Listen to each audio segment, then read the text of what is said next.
Buenos días, profesor y compañeros. Hoy les hablaremos sobre el sistema imperial en el mundo. ¿Cómo reaccionaron las sociedades no europeas frente al imperialismo? La administración colonial. El gobierno de las colonias se desarrolló bajo distintos modelos. Uno de ellos fue el del protectorado, mediante el cual autoridades locales aceptaban gobernar bajo la dirección de una potencia europea. El sistema de dominio más frecuente de las potencias imperiales fue el gobierno directo, que tuvo dos modelos: anexión de las colonias y su integración a la administración metropolitana. De este modo se otorgaba a colonos blancos el mismo derecho político que a los ciudadanos del Estado imperial. Asociación de las colonias a la metrópoli. Consistía en el establecimiento de gobiernos indirectos, en los que había parlamentos locales, ante los cuales debía responder el titular del gobierno de la colonia. En ambos modelos, el elemento común siempre fue la situación privilegiada de los pobladores blancos, por muy íntimo que fuese su número, y la subordinación de la población no blanca. La justificación del imperialismo. Lo que ahora sentimos es que nuestro dominio sobre aquellos territorios solo puede justificarse si demostramos que aumenta la felicidad y prosperidad de los pueblos. Y yo sostengo que nuestro dominio ha llevado y lleva seguridad, paz y mayor prosperidad a países que nunca habían conocido antes tales beneficios. Al llevar a cabo esta tarea civilizadora, estamos cumpliendo lo que yo creo es nuestra misión nacional, al tiempo que encontramos la ocasión de poner en práctica las cualidades que han hecho de nosotros la gran raza gobernante.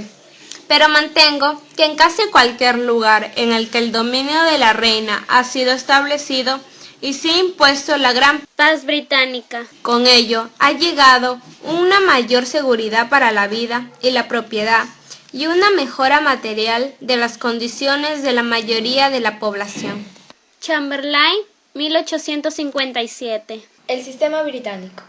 El régimen administrativo inglés se basó frecuentemente en el establecimiento de dominios, esto es, colonias ocupadas por inmigrantes de procedencia europea, en especial de origen británico. Así, en Canadá, Australia, Nueva Zelanda o El Cabo, se constituyeron sistemas de gobiernos local apoyados por cámaras de representantes, con facultades de gobierno, salvo en las relaciones exteriores y la política de defensa. El jefe de gobierno era un gobernador nombrado por la corona británica. La India fue un caso especial. Sus estados se encontraban sometidos al régimen del protectorado, pero en conjunto dependían directamente de la corona británica. En 1876, la reina Victoria fue proclamada emperatriz de la India. Desde 1885, el nacionalismo indio, a través del Partido del Congreso, intentó conseguir un régimen de gobierno semejante al resto de los dominios de la corona británica, pero no tuvo éxito. El modelo francés. El sistema francés consistió en general en la conversión de las colonias en departamentos metropolitanos, como ocurrió en Senegal, Argelia, las colonias del Caribe y la Conchinchina. Esa integración implicaba la participación de la población de la colonia, conformada solo por colonos de origen europeo, en el sistema político francés a través de la elección de representantes al Parlamento. En lugares como Madagascar predominó la administración directa. En el norte de África, en cambio, el régimen del protectorado. El caso de Argelia fue peculiar. Luego del frustrado deseo de Napoleón III de crear un reino árabe asociado a la corona francesa, se impuso una política de asimilización, de modo que fue dividida en 3 departamentos y sus asuntos pasaron a depender directamente de París. Pero solo los colonos europeos y judíos gozaban de derechos políticos, pues la mayoría musulmana estaba excluida. Esta segregación política fue el origen de muchos conflictos durante gran parte del siglo XX, hasta la independencia de esta colonia. La resistencia al imperialismo. El avance imperial no estuvo exento de resistencias y conflictos, y fueron de los siguientes tipos: La resistencia dentro de las metrópolis. Por lo general, los partidos socialistas y los movimientos obreros estaban en contra del imperialismo. Las rebeliones internas. La mayor parte de la resistencia dentro de las colonias estaba dirigida por los movimientos o sociedades secretas que defendían los valores culturales y religiosos autóctonos.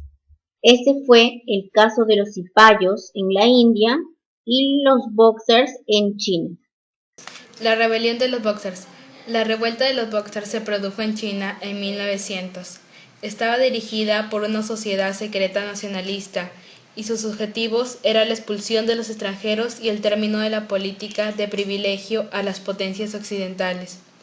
Eran respaldados por amplios sectores de la sociedad china, incluida la emperatriz Cixi, contrarios a la apertura de China al exterior y que demandaban una política más nacionalista, tras la humillante derrota ante Japón en 1895.